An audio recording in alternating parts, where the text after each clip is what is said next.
ಇತ್ತೀಚಿನ ಸಂಚಿಕೆಗಳನ್ನು ಜಾಹೀರಾತಿನ ಕಿರಿಕಿರಿ ಇಲ್ಲದೆ ನೋಡಿ.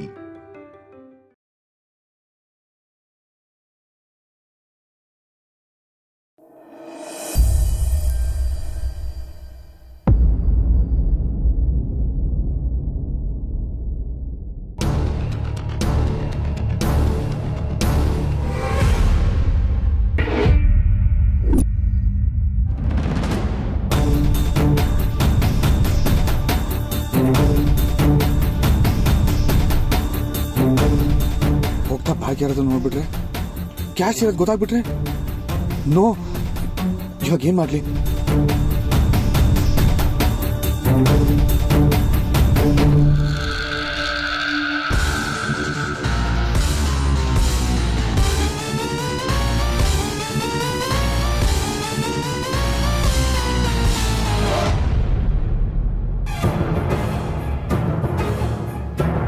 $50 ಲಕ್ಷ ನಾಳೆ ಅಂದ್ರೆ ನಾಳೆ ನಿನ್ ಕೈಲಿ ಕೊಡಕ್ಕಾಗತ್ತಾ?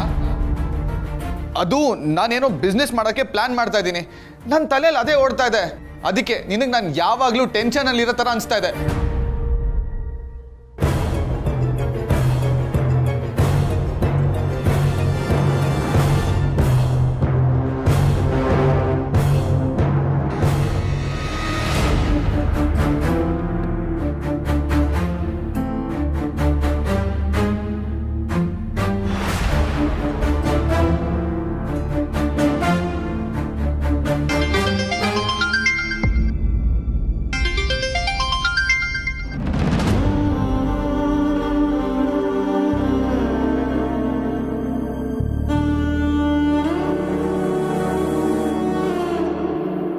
ಸತ್ಯ,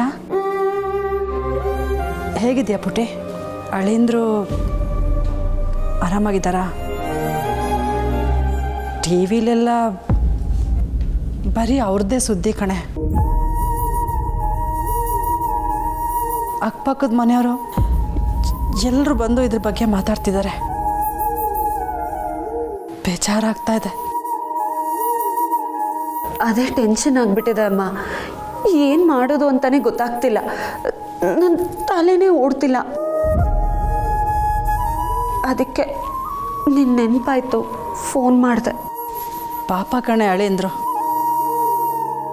ಅವ್ರ ಮೇಲೆ ಇಂಥ ಆರೋಪ ಮಾಡೋದಕ್ಕೆ ಅವಳಿಗೆ ಹೇಗಾದರೂ ಮನಸ್ಸು ಬಂತೆ? ಅದೇ ಗೊತ್ತಾಗ್ತಿಲ್ಲ ಅಮ್ಮ. ಕಾರ್ತಿಕ್ ಅಂತ ಹುಡುಗ ಅಲ್ಲ ಅಂತ ಹೇಳಿದ್ರೆ ಯಾರು ನಂಬ್ತಾನೆ ಇಲ್ಲ. ಅವನು ತುಂಬಾ ಅಪ್ಸೆಟ್ ಆಗಿಬಿಟ್ಟಿದ್ದಾನೆ. ಇಂಥ ಸಮಯದಲ್ಲಿ ನೀನು ಅವ್ರ ಜೊತೆ ನಿಂತ್ಕೊಳ್ಬೇಕು. ಅವರು ಕುಗ್ಗೋಗೋದಕ್ಕೆ ಬಿಡಬಾರ್ದು ಮಗಳೇ. ನಾನು ಅದನ್ನೇ ಟ್ರೈ ಮಾಡ್ತಿದ್ದೀನಮ್ಮ. ನನಗೆ ಯಾಕೋ ಆ ಮಾಳ್ವಿಕಾ ಕಾರ್ತಿಕ್ನ ಬ್ಲ್ಯಾಕ್ ಮೇಲ್ ಮಾಡೋದಕ್ಕೆ ಟ್ರೈ ಮಾಡ್ತಿದ್ದಾಳೆ ಅನ್ನಿಸ್ತಿದೆ.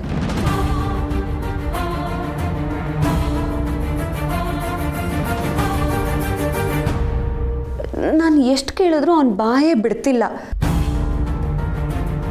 ನನ್ನ ಕೈಯಲ್ಲಿ ಅವನನ್ನು ಹಾಗೆ ನೋಡೋದಕ್ಕೆ ಆಗ್ತಿಲ್ಲ ಅಮ್ಮ. ತುಂಬ ಸಂಕಟ ಆಗ್ತಾ ಇದೆ. ಅವರೇನೋ ಆಗಿದ್ದಾರೆ ಅಂತ ನೀನು ಕುಸ್ತೋದ್ರೆ ಆಗುತ್ತೇನೆ? ಎಂಥ ಪರಿಸ್ಥಿತಿ ಬಂದರೂ ಧೈರ್ಯವಾಗಿ ಎದುರಿಸ್ಬೇಕು. ನಿನ್ನ ಗಂಡನ ಪರವಾಗಿರಬೇಕು. ಆದರೆ ಅದಕ್ಕೆ ಕಾರ್ತಿಕ್ಕು ಸಹಕರಿಸ್ಬೇಕಲ್ವಮ್ಮ. ಅವನೇನೋ ನನ್ನಿಂದ ಮುಚ್ಚಿಡ್ತಾ ಇದ್ದಾನೆ. ಹಾಗಾದರೆ ಈ ವಿಚಾರನ ಒಂದ್ಸರಿ ಮನೆಯವ್ರ ಹತ್ರ ಮಾತಾಡು. ಮನೆಯವರೆಲ್ಲ ಸೇರಿ ಕಾರ್ತಿಕ್ನ ಹತ್ರ ಮಾತಾಡಿದ್ರೆ ಏನಾದರೂ ವಿಷಯ ಗೊತ್ತಾಗ್ಬೋದು. ಇಲ್ಲಮ್ಮ, ಈಗ ಅದು ಸಾಧ್ಯನೇ ಇಲ್ಲ. ಮನೆಯವರು ಕಾರ್ತಿಕ್ ಮೇಲೆ ಮುನಿಸ್ಕೊಂಡ್ಬಿಟ್ಟಿದ್ದಾರೆ. ಕಾರ್ತಿಕ್ ಒಂಟಿ ಆಗಿಬಿಟ್ಟಿದ್ದಾನೆ. ನಾನು ಏನು ಮಾಡಲಿ? ನೋಡಿ ಮಗಳೇ, ಹೆಂಡತಿ ಆದವಳಿಗೆ ಗಂಡನ ಯೋಗಕ್ಷೇಮ ಮೊದಲನೇ ಆದ್ಯತೆ ಆಗಿರಬೇಕು. ನಿಂಗೆ ಅವ್ರ ಮೇಲೆ ನಂಬಿಕೆ ಇದೆ ತಾನೇ? ಅಷ್ಟು ಸಾಕು. ಅವ್ರ ಪರವಾಗಿ ನಿಂತ್ಕೋ, ಅವ್ರಿಗೆ ಧೈರ್ಯ ಕೊಡು, ಬೆಂಬಲ ಕೊಡು, ಅವ್ರನ್ನ ವಿಶ್ವಾಸಕ್ಕೆ ತಗೋ. ನೀನು ಅವ್ರ ಜೊತೆ ಇದೆಯಾ ಅನ್ನೋದನ್ನು ಅವ್ರಿಗೆ ಮನವರಿಕೆ ಮಾಡಿಸು. ಹೆಂಡತಿ ಆದವಳು ಗಂಡನ ಜೊತೆಗಿದ್ರೆ ಅವ್ರಿಗೆ 100 ಆನೆ ಬಲ ಬಂದಂಗೆ ಕಣೆ. ಸತ್ಯ, ನಿನಗೆ ಎಂಥ ಪರಿಸ್ಥಿತಿ ಬಂದರೂ ಎದುರಿಸೋ ಅಂಥ ಶಕ್ತಿ ಇದೆ ಕಣೆ. ನೀನು ತಾಳ್ಮೆಯಿಂದ ನಿಧಾನಕ್ಕೆ ಯೋಚನೆ ಮಾಡಿ ಇದನ್ನು ಬಗೆಹರಿಸು. ಮುಳ್ಳಿನ ಮೇಲೆ ನಮ್ಮ ಬಟ್ಟೆ ಬಿದ್ದಿದೆ, ನಿಧಾನವಾಗಿ ಬಿಡಿಸ್ಕೊಳ್ಳೋದು ಅದು ನಮ್ಮ ಜವಾಬ್ದಾರಿ ತಾನೆ. ನೀನು ನಿನ್ನ ಗಂಡನ್ನ ಕಾಪಾಡ್ಕೊ, ಬಿಟ್ಕೊಡ್ಬೇಡ ಮಗಳೇ. ಇಲ್ಲಮ್ಮ, ನಾನು ಯಾವತ್ತೂ ಕಾರ್ತಿಕ್ನ ಬಿಟ್ಕೊಡಲ್ಲ. ನೀನು ಹೇಳ್ದಾಗೆ ಮಾಡ್ತೀನಿ. ಹುಷಾರು ಕಣೆ. ಥ್ಯಾಂಕ್ಸ್ ಅಮ್ಮ. ನನಗೆ ತುಂಬ ಸಂಕಟ ಆದಾಗಲೇ ಅಮ್ಮನ ನೆನಪಾಗೋದು ಅಂತ ಮತ್ತೊಂದ್ಸಲಿ ಪ್ರೂವ್ ಆಗೋಯ್ತು. ನಿನ್ನ ಹತ್ರ ಮಾತಾಡಿದ್ಮೇಲೆ ನನಗದೇನೋ ಒಂಥರ ಧೈರ್ಯ. ನೋಡ್ತೀರಮ್ಮ, ನಾನು ಕಾರ್ತಿಕ್ನ ಇದರಿಂದ ಆಚೆ ತಂದೆ ತರ್ತೀನಿ. ಅವ್ನು ತಪ್ಪು ಮಾಡಿಲ್ಲ ಅಂತ ಪ್ರೂವ್ ಮಾಡೇ ಮಾಡ್ತೀನಿ.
ಏನಕ್ಕೆ ಹಾಗೆ ಓಡ್ ಬಂದೆ? ನಿನ್ನ ಮೊಬೈಲ್ನ ನಾನೇನಾದರೂ ತಿನ್ಬಿಡ್ತೀನಾ? ಅದು ಹಾಗೇನಿಲ್ಲ, ಮೆಸೇಜ್ ಬಂತಲ್ಲ ಅದಕ್ಕೆ ಬಂದೆ. ಓ, ಮೆಸೇಜ್ನ ನಾನು ನೋಡ್ಬಿಡ್ತೀನಂತನಾ? ಅದು ಹಾಗಲ್ಲ. ಮತ್ತೆ ಹೇಗೆ? ಮೊಬೈಲಲ್ಲಿ ನಾನು ನೋಡಬಾರ್ದಂಥ ವಿಷಯ ಏನಾದರೂ ಮುಚ್ಚಿಟ್ಟಿದ್ಯಾ ಹೇಗೆ? ಹಾ, ಸುಮ್ಮನೆ ಎಷ್ಟು ಪ್ರಶ್ನೆ ಕೇಳ್ತ್ಯಾ? ನನಗೇನು ಪ್ರೈವಸಿ ಬೇಡವಾ? ಆ ಥರ ಏನೂ ಇಲ್ಲ. ಮತ್ತೆ ಇನ್ನು ಹೆಂಗಿದೆ? ಅಪ್ಪ ನನ್ನ ಸಮಸ್ಯೆನ ನಾನೇ ಸರಿ ಮಾಡ್ಕೊಬೇಕು ಅಂತ ಹೇಳಿದ್ರಲ್ಲ, ನಾನು ಸರಿ ಮಾಡ್ಕೋತೀನಿ. ಸುಮ್ಮನೆ ಎಲ್ಲದಕ್ಕೂ ನೀನು ಮೂಗ್ ತೋರ್ಸಕ್ಕೆ ಬರಬೇಡ.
ಅಪ್ಪ ದೇವರೇ 2 ಲಕ್ಷ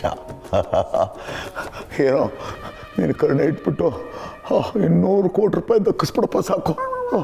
ಅಪ್ಪೋ ಅಪ್ಪೋ ಅಪ್ಪೋ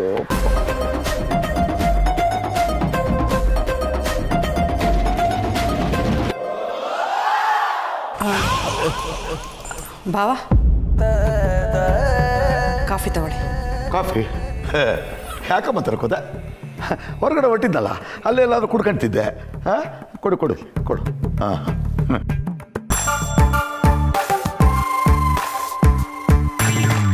ಭಾವ ಒಂದು ಮಾತು ಹೇಳು ಜನಕ್ಕೆ ಹೇಳು.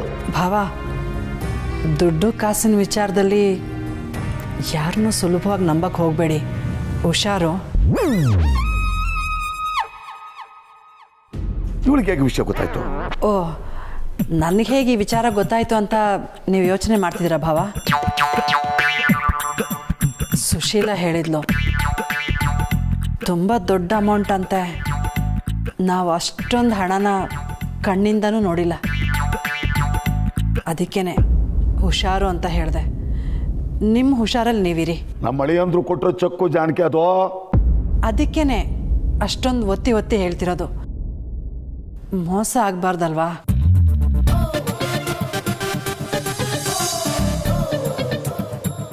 ನೋಡಿದ್ಯಾ, ನಿನಗೆ ಯಾರ ಮೇಲೂ ನಂಬಿಕೆ ಇಲ್ಲ, ಸ್ವಂತ ಅಳಿಯನ ಮೇಲೆ ಅನುಮಾನ ಪಡ್ತೀಯಲ್ಲ. ಆದರೂ ಭಾವ, ಎಲ್ಲರೂ ನನಗೆ ಬುದ್ಧಿ ಹೇಳೋದೆ. ಆಹಾ, ನಿಮ್ಮೆಲ್ಲರಿಗಿಂತ ಹೆಚ್ಚು ಲೋಕ ನೋಡ್ದವ್ ನಾನು. 4 ಗೋಡೆ ಮಧ್ಯೆ ಇರೋ ಹೆಂಗಸು ನನಗೆ ಬುದ್ಧಿ ಹೇಳಬೇಕಾಗಿಲ್ಲ, ತಿಳ್ಕೊ. ನನಗೂ ಗೊತ್ತಿದೆ ಅಲ್ಲ.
ಬಂದ್ಬಿಟ್ಟ ಹೆಂಗಸರು ಬಾಯಿನಲ್ಲಿ ಗುಟ್ಟು ನಿಲ್ಲಲ್ಲ ಅನ್ನೋದು ಪ್ರೂವ್ ಮಾಡ್ಬಿಟ್ಟಿಲ್ಲ.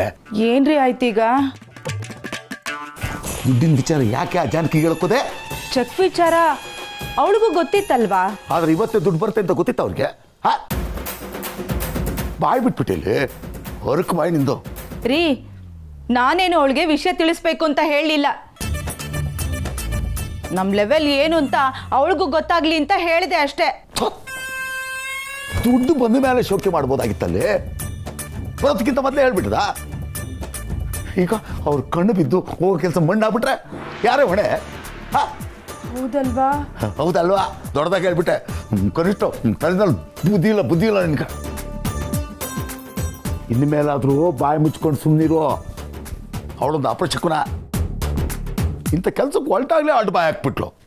ಛೇ, ನಂದು ತಪ್ಪಾಗೋಯ್ತು ರೀ. ಈಗ ಬಾಯಿ ಬಿಟ್ರೆ ಏನು ಬಂತು?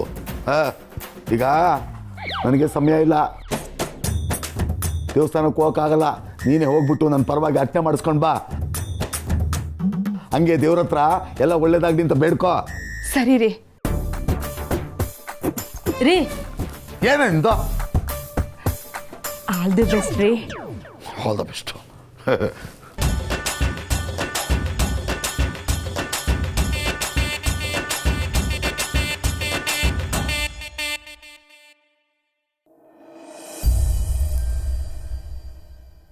ಅಕ್ಕ, ನೀನು ಇರಲ್ಲ, ಮನೇಲಿ ಯಾರು ಇಲ್ದಾಗತ್ತೆ, ಮನೆ ಕೆಲಸನೂ ಇರುತ್ತೆ ಅಲ್ವಾ, ನೀನು ಹೋಗ್ಬಿಡ್ಬಾ. ಸರಿ. ಕೀರ್ತನಾ, ಕೀರ್ತನಾ, ಹಾಮ.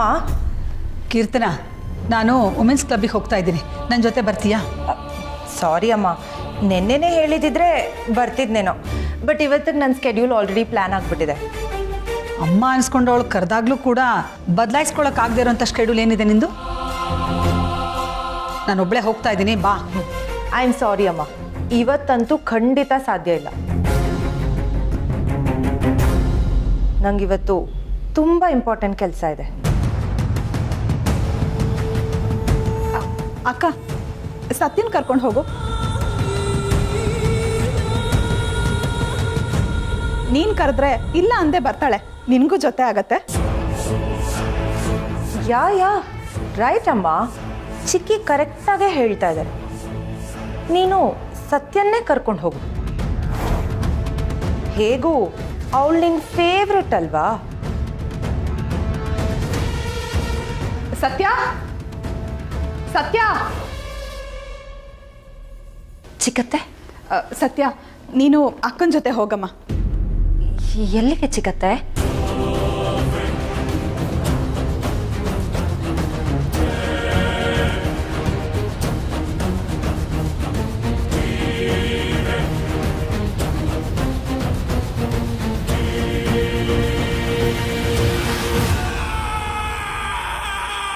ಸತ್ಯ,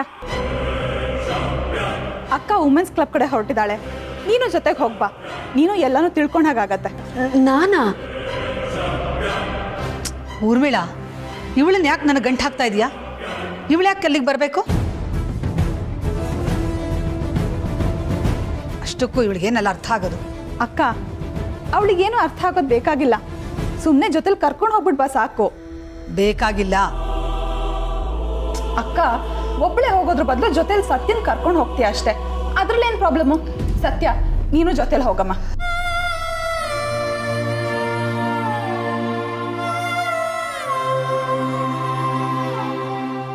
ಚಿಕ್ಕತ್ತೆ, ಹೋಗು ಹೋಗು.